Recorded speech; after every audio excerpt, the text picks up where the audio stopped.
You know, as a Mexican, I've eaten taquitos dorados all my life. They're a thing. You can have them stuffed with beef, with chicken, but I had never eaten taquitos dorados that were drowned.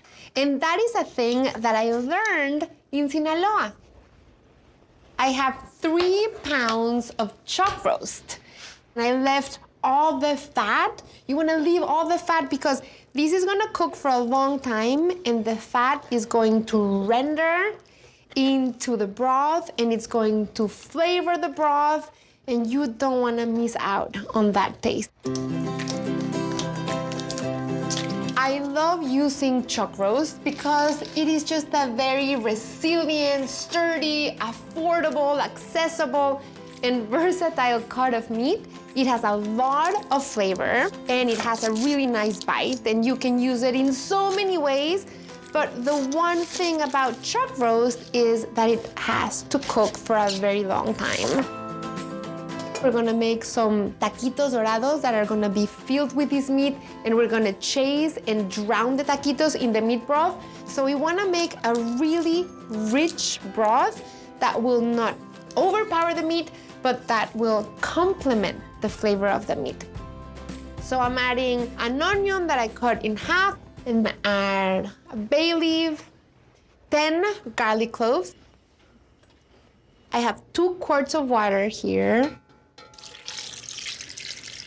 And then a tomato. Most of the tomatoes we get here in the US come from Sinaloa.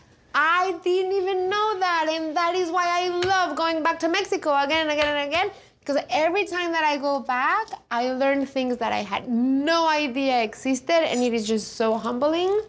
I'm going to add 2 guajillo chiles. Just open it like this with your fingers. Don't rub your eyes when you're using them. A tablespoon of kosher or sea salt, and like a teaspoon of whole black peppercorns.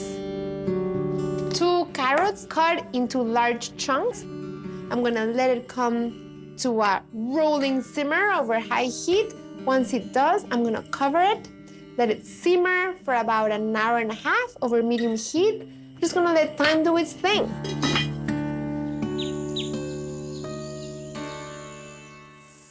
See, this looks so beautiful. And it smells like a broth that has healing powers. We're gonna add 3 Yukon Gold potatoes. And then we're gonna let these cook for another hour and a half. Jose, can you see how beautiful this broth is? This is just so gorgeous. Look at the color. It's been an hour and a half that the meat and potatoes has been cooking. I'm taking out the potatoes. I'm also gonna take out my meat. Ooh, see. While the potatoes and the meat cools, I'm gonna strain my broth. Oh, it's so rich. The color, it's an amber color that wants to be brown. I wanna push through the tomato and the chiles and the carrots. I'm putting it in a saucepan. I'm adding a little bit more salt, and then I'm gonna continue cooking it down for about a half an hour so that the flavors intensify a little more and so that my broth thickens a little bit more while I make the taquitos. I'm going to preheat my comal, and I'm going to preheat my oil because these are taquitos dorados, which means they are super crunchy and brown. And to make my filling, I have my meat, which I'm going to chop. We're doing the same thing with the potatoes. I know I've told stories about my paternal grandfather who used to eat raw white onions as if they were apples. Well, a feast for him would be boiled potatoes, raw onion, radishes, and salt. He loved that combination. We're adding refried pinto beans.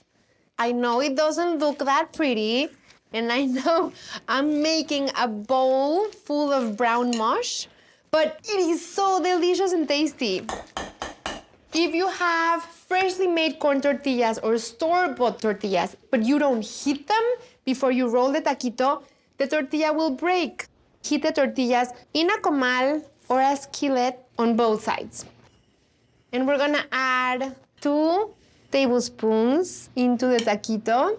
You want to really pack this as you roll.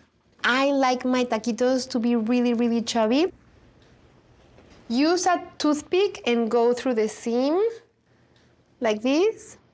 And you can do 2 taquitos at a time.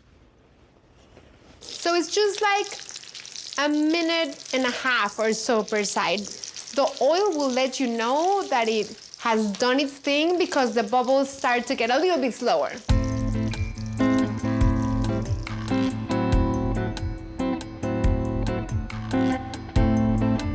They smell so good.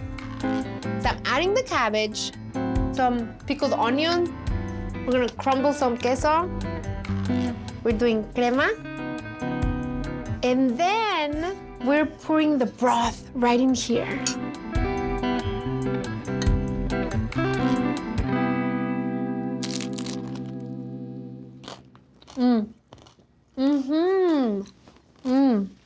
That transformation between crunchy and getting soaked in the broth is delicious, and you wanna catch it right in between.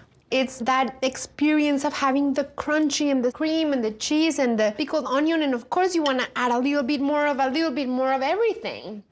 It's just everything that I like about Mexican food. Can't wait for you to try.